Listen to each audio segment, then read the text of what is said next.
Nicolás, estamos en comunicación telefónica con Walter Formont, así es. Walter, muy buenas tardes. Víctor Molina te saluda. ¿Cómo te va, Víctor? Un gusto conversar con vos. Igualmente, Walter, la verdad que un gusto y desde ya que te agradezco tu participación en el programa. Tratamos de traer a escena lo que creemos que son personajes interesantes e importantes, más por la situación que estamos atravesando. Y bueno, Walter, yo estaba haciendo una pequeña presentación hoy al principio del programa. Presidís el CIEPE, Centro de Investigación de Política y Economía. Exactamente. Así es. Para quienes quieran un poco ver, meterse a las redes del CIEPE, www.ciepe.org.ar, el correo electrónico ciepe1995-arg@yahoo.com.ar. Y además, Walter, estuviste colaborando con medios como Russia Today, con Es- Telesur, si no me equivoco. sí, sí, en entrevistas internacionales que nos hicieron. Sí, Así es, así es. bueno, estamos, digamos, colaborando también y formando parte del Observatorio Internacional de la Crisis, incluso con Samir Amin, hasta que falleció y que nos prologó varios libros. Bueno, fuimos aprendiendo en todo ese camino, ¿no? Así es. Hace poquito estuviste por Santa Fe, estuviste en el programa del amigo Rodrigo Villarreal, un enlace que después lo Sí, vamos a estar sí, compartiendo. muy, muy buen programa, es decir, creo que tuvimos un buen diálogo ahí. Sí, sí, sí, es un programa interesante. Walter, estás también en la presentación de lo que es tu libro La crisis mundial. Sí, Bien, vamos a hablar un poquito de eso, un poco lo que te comentaba vos en privado y le comento a la audiencia. Son temas complejos que llevan su tiempo, por ahí el tema de radio no es el mismo que de TV, pero bueno, ahora nos vamos a centrar más que nada en lo que es el panorama general y en otra entradita podemos estar enfocándonos más que nada en lo que es la región, digamos, y Argentina misma.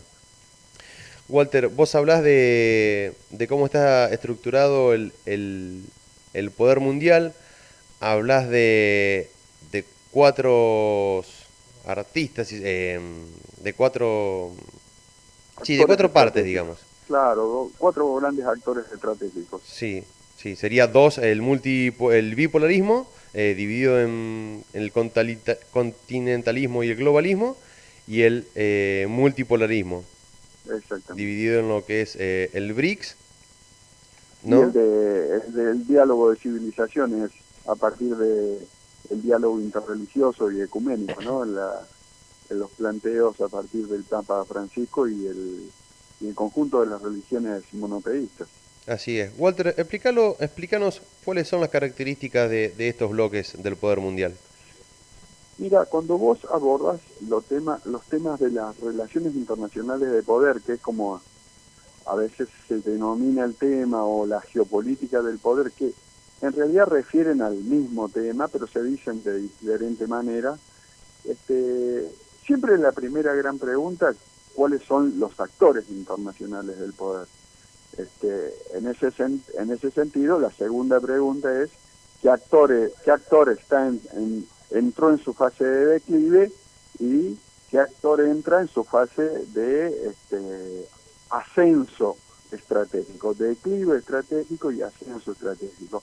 Hacia 1999-2008, lo que es el continentalismo norteamericano, es decir, las grandes multinacionales norteamericanas, esas que tienen sede en el poderoso Pentágono, dominan Washington y que tienen por objetivo terminar de consolidar el NAFTA, pero también controlar el ALCA o controlar toda Sudamérica. Ese actor, que fue el gran actor de 1944 en adelante, entra en declive hacia el año 2001-2008. Ahí, perdón, Walter, para ubicarnos, claro, estamos hablando de algo que más o menos se presenta del año 1950 en adelante, ¿no? Claro Más o que menos como para ubicarnos. ese actor en la crisis financiera de 1930 es un actor principal y está en su fase ascendente. Se consolida con la victoria militar de la Segunda Guerra Mundial en el área occidental y ejerce todo su poder en plenitud entre 1950 y 1999-2001. Y ahí empieza su fase de declive pronunciado, que a partir de la crisis del 2008 es notoria y estructural, y su declive es en relación a que otro actor financiero internacional, pero esta vez de carácter global, emerge como actor ascendente que lo desafía en los distintos territorios que controlaba hasta el 2001-2008. Este actor ascendente globalista en realidad está conformado por la primera gran línea de lo que fue ese continentalismo norteamericano, pero que a partir de más o menos 1980, 1990, empieza a llevarse sus transnacionales, las muda de Estados Unidos hacia el Asia-Pacífico con centro en Hong Kong, ¿no? No solamente en Hong Kong, también en Corea del Sur, también en Japón, y a eso le vamos a denominar el globalismo. Un gran poder financiero global que normalmente gobierna dominando la city financiera, los bancos centrales de los distintos países, y este es el gran actor que desafía ese continentalismo norteamericano, que sigue siendo fuerte y proyectando poder desde Estados Unidos. Es lo que vemos en la derecha financiera del Partido Republicano Norteamericano, históricamente representado y expresado por la familia Bush. Entonces, son viejos conocidos para todos nosotros los que hacemos estudios sobre estas cosas, y creo que el gran público más o menos con estos elementos va sabiendo quiénes son los Bush, el vicepresidente actual de los Estados Unidos, Pence, Bolton, Pompeo, Tillerson, es decir, los grandes actores políticos de estos últimos gobiernos republicanos. Y en lo económico están expresados por las grandes bancas como el Goldman Sachs, que hoy es el secretario del Tesoro, el JP Morgan, ¿no? La gran banca Rockefeller, el Bank of America, es decir, la gran banca norteamericana histórica, ¿no es cierto? Por oposición a las grandes bancas globalistas de origen anglosajón, y con raíz en lo que es la vieja City financiera de Venecia en el 1500, en 1600, que después se empieza a llamar la gran banca Rothschild, que hoy está expresado por los Rothschild, por los Soros, y normalmente estamos hablando de los bancos como el HSBC, el Lloyd, el Berkeley, el ING Baring, ¿no? Para nombrar algunos. Bueno, vos estás hablando del año 98, 99, hablando por ahí de hitos. Después te iba a preguntar qué papel juegan los medios de comunicación, sobre todo los medios de comunicación masiva. El ataque a las Torres Gemelas, por ejemplo, ¿no? Que por ahí los medios no relevaban por qué se atacaron las Torres Gemelas, ¿no? Claro. Y era el punto, digamos, en donde se administraban todas las oficinas de estas empresas que tenían en el este asiático, sudeste asiático. Exactamente. Las Torres Gemelas, que eran el gran centro financiero mundial, en New York, en la City financiera de New York, que es las Torres Gemelas, que es la Torre 1 y 2, pero también nadie cuenta que también fue destruida la Torre 7, que es donde estaban todo el sistema administrativo. Esto está contado y documentado por grandes investigadores norteamericanos. Sí, que eso fue lo más importante, si se quiere. Claro, y en realidad, como los sectores globalistas con Clinton en el gobierno del 99, de 1999 habían derogado la ley Glass-Steagall, la ley Glass-Steagall era aquella que en 1933 prohibía la banca financiera, una banca que tenía capacidad de mover el dinero sin respetar ninguna legislación, porque no había legislación para la banca financiera. Existía sí una regulación para la banca comercial. En ese momento Roosevelt legisla a partir de dos actores como Glass y Steagall, que son los apellidos de quienes legislaron en ese entonces, en el 33, y Clinton en 1999, favoreciendo a la gran banca financiera, la vuelve a desregular, le vuelve a permitir que la banca financiera y la banca comercial se fusionen y sea una sola gran banca global, que en realidad casi no necesita registrar sus operaciones en ningún país, incluso en Estados Unidos. Entonces, los Bush, es decir, que asciende a la presidencia en el 2000, favorecen esta situación de lo que se llama la caída de las Torres Gemelas, que es la respuesta de los viejos industrialistas norteamericanos con centro en Washington, particularmente arraigados en la industria del petróleo, y dinamitan las tres grandes torres gemelas. Es decir, nunca existieron los aviones, lo que sí existieron eran cargas explosivas de un poder nuclear realmente importante y controlado, que es lo que demostraron los ingenieros norteamericanos, y fue un acto de demolición controlada, pero particularmente lo que se generó a la par es un gran relato a lo Orson Welles, donde se contó una historia que nunca sucedió. Y alguien dice, sí, pero había musulmanes. Y sí, porque normalmente las fuerzas norteamericanas en el exterior hacía por lo menos 30 años que trabajaban conjuntamente con mercenarios, con fuerzas mercenarias en el Medio Oriente. Por lo tanto, no era ajeno Bin Laden, por ejemplo, que era socio de los Bush en los negocios de petróleo en Houston y en Arabia Saudita. Así es, así es. Hoy por hoy, digamos, ¿con qué cuestiones a favor y en contra se encuentran estos bloques? Vos por un lado hablás del ascenso del globalismo, desarticulando al Pentágono a través de la OTAN, como bien mencionás en una entrevista, y por otro lado, cómo Rusia le fue ganando lugar en lo que es la guerra tecnológica, o los avances tecnológicos. Claro, a partir del 2001, 2002, 2003,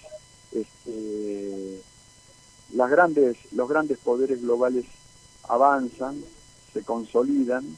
Si bien la caída, digamos, el estallido de la gran banca Lehman Brothers en el 2008 es un segundo gran golpe que hace la familia Bush y los continentalistas norteamericanos contra el globalismo, pero era claro entre el 2001 y el 2008 que lo que se empezaba a diferenciar muy claramente el Pentágono y las Fuerzas Armadas norteamericanas de eso que empezaban a hacer la OTAN, es decir, las Fuerzas Armadas Globales.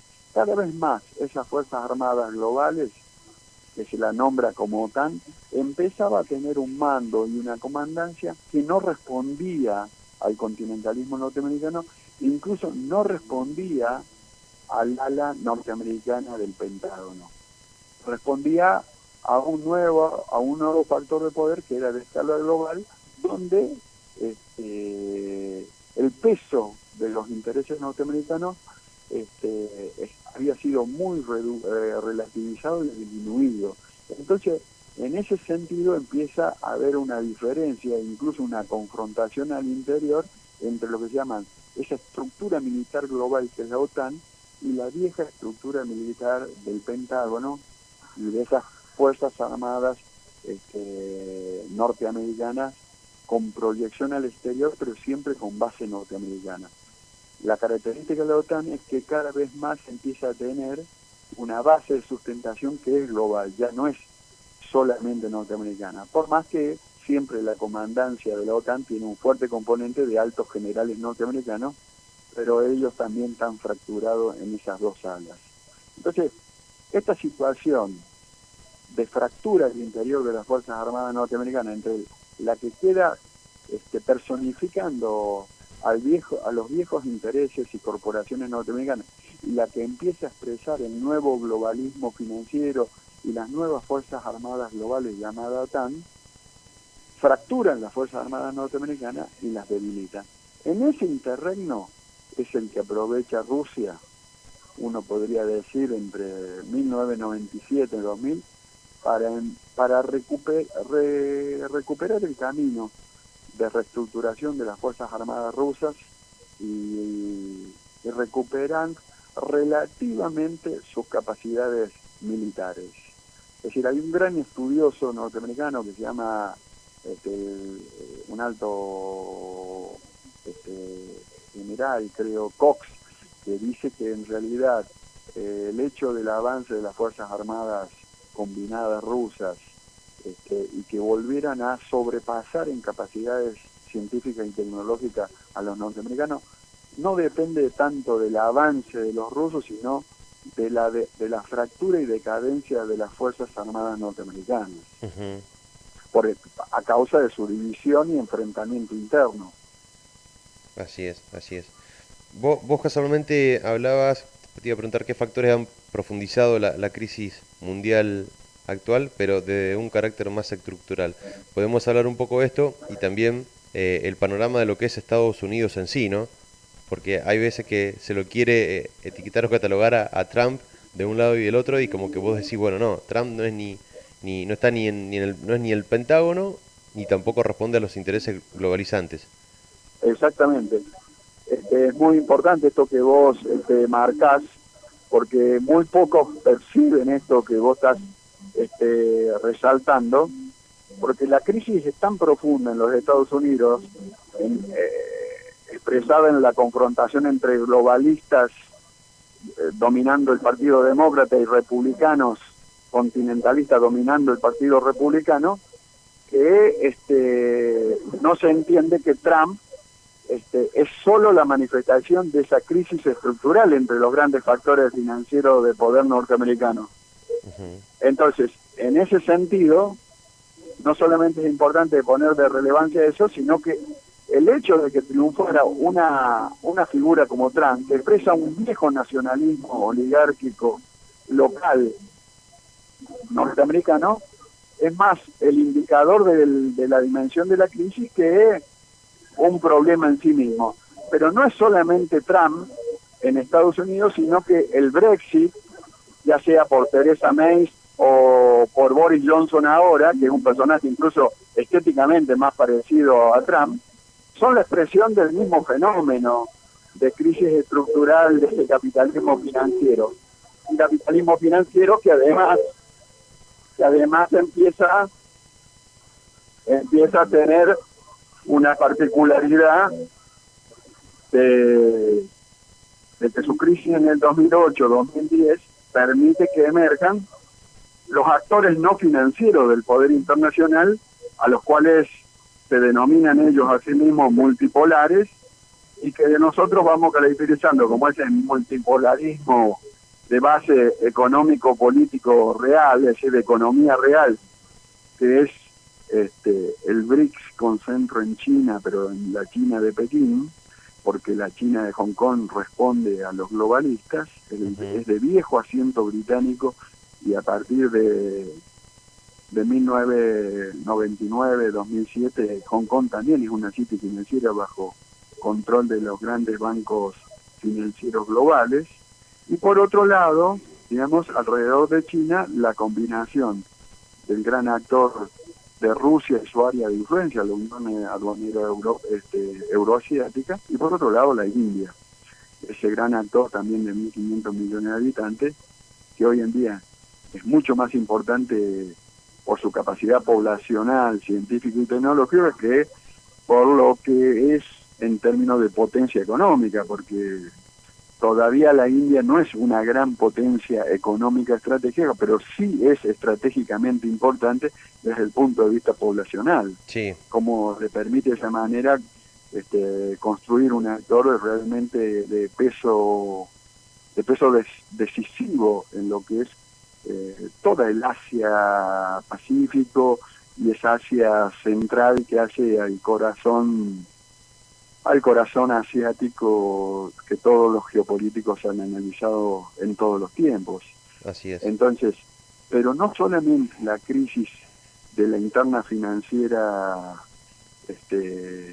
anglosajona, para usar un término bastante ambiguo, sino que emerge, por ejemplo, por la gran crisis que plantea esta crisis financiera, que es una crisis que también arrastra la crisis de todos los partidos políticos, y con la incorporación del Big Data y la inteligencia artificial empieza a redefinir el modo de la política, es decir, visto desde lo financiero y desde lo elitista, empieza a redefinir el terreno de la política y quiere redefinir el terreno de la política. Y en ese proceso mismo emerge otro actor de carácter multipolar, pero ahora de fuerte asiento en el eje cultural, religioso estratégico. Y eso es lo que empieza de alguna manera a darle forma a este actor que es ecuménico, que es interreligioso, es un actor que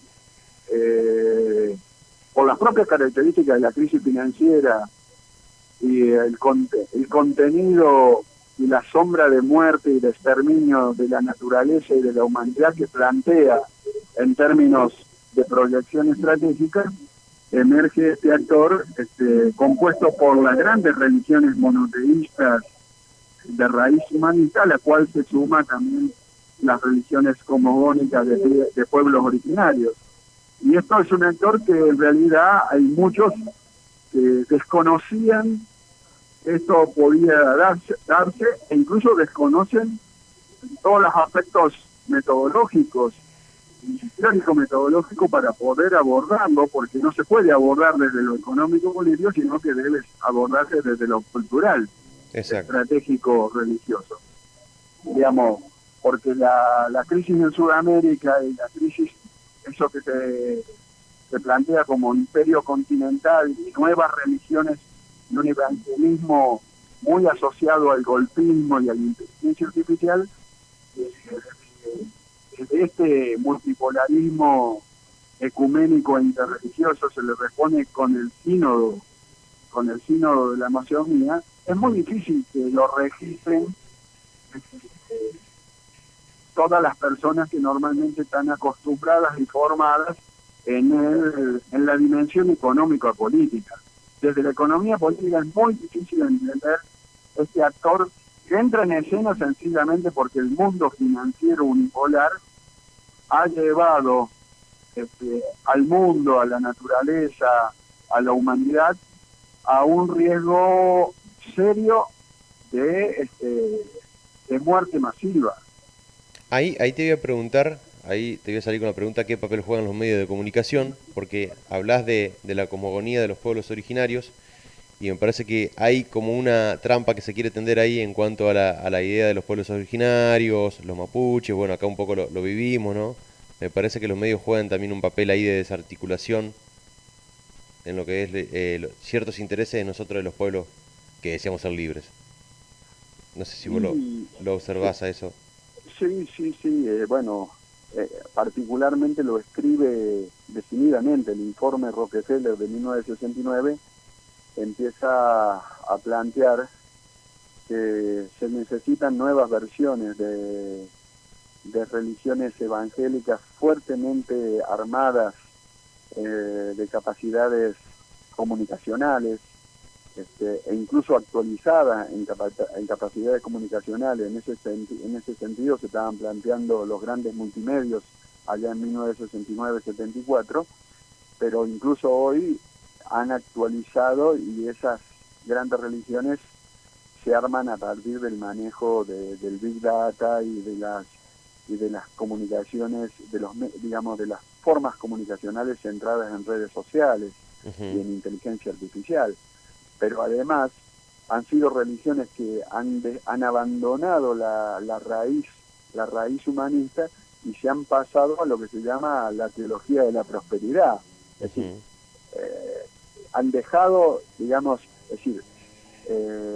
el testimonio de la persona, de la bondad de la persona, de la caridad de la persona, de la solidaridad con el hermano, dejó de ser el centro de gravedad a partir de la cual se evaluaba el compromiso de una religión o de un credo y de aquellos que formaban parte de esa religiosidad, y se generó una revolución copernicana financiera, donde ahora en la teología de la prosperidad financiera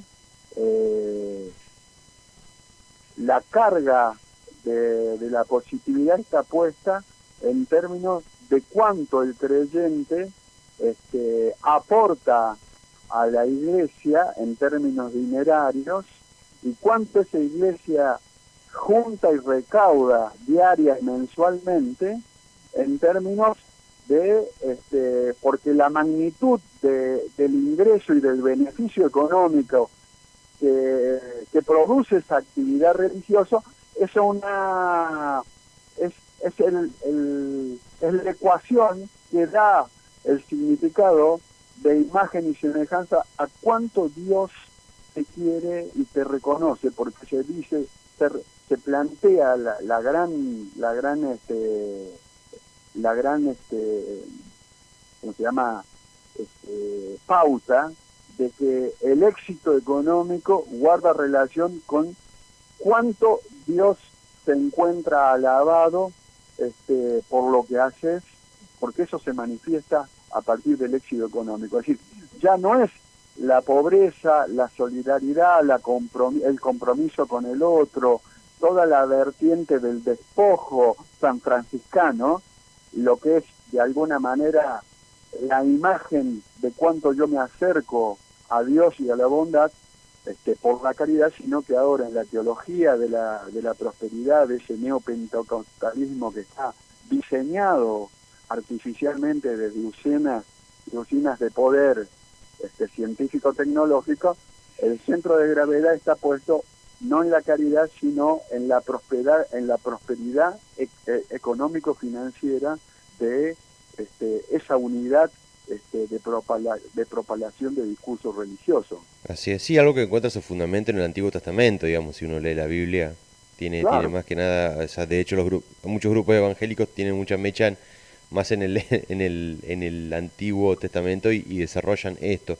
Y casualmente, ya que habla de estas nuevas versiones de evangelicalismo y demás, teniendo en cuenta lo que está pasando hace rato en Brasil y lo que acaba de suceder en Bolivia, ¿cómo se relaciona todo esto con nuestra región? Esto como para ir haciendo una punta y para hablar más adelante de manera más profunda, más que nada de la Argentina y la región en sí. bueno, podríamos decir que es la manifestación concreta, es decir, La conclusión se da por sí misma, digamos. claro, es decir, basta observar a Bolsonaro y cómo Bolsonaro también gana las elecciones por un golpe de Estado que sencillamente se basó en dos pasos. Uno, meter preso a Lula, el verdadero ganador de las elecciones, si lo hubieran dejado participar, donde le inventaron una causa por manipulación no solamente de los medios de comunicación, sino del Poder Judicial. Y lo otro es el golpe de Estado en sí mismo, donde las Fuerzas Armadas Bolivianas, es decir, las fuerzas militares y paramilitares, las fuerzas policiales y parapoliciales, todas venían siendo entrenadas en sus cuadros de comando en los grandes centros de formación norteamericana, pero en el momento de coronar el éxito del golpismo, primero en términos de boicotear el acto electoral, donde todos reconocen que Evo Morales ganó bien y ganó por más del 10%, pero una vez que lograron ese paso, el segundo paso fue hacer uso de la capacidad golpista desestabilizante que termina con la toma del gobierno y la imposición de un gobierno golpista que inmediatamente de entrar al Palacio de Gobierno lo hicieron levantando estos símbolos de esta teología de la prosperidad y de estas nuevas formas de esos neoevangelismos y neopentecostalismos muy religiones de diseño artificial, porque realmente vienen siendo diseñadas en base, digamos, a ingeniería militar estratégica. Así es. Ahí ya con eso nos vamos a dar lugar para la próxima Perfecto. entrada y hablar más que nada de lo que es la región y Argentina misma. Walter, quien quiera conseguir tu libro, Bueno, creo que lo puede conseguir a partir de, creo que está en la versión de compra electrónica, ujú, porque empiezan a ya quedar pocos. Estoy pensando en por lo menos imprimir algunos más, pero creo que por sistema de compra electrónico lo pueden hallar todavía. Y bien, si no, veremos a través tuyo cómo hacemos. bien, vamos a estar difundiendo. Walter, te mando un Un gran abrazo y de ya, abrazo. muchísimas gracias. Chao, Abrazo. chao.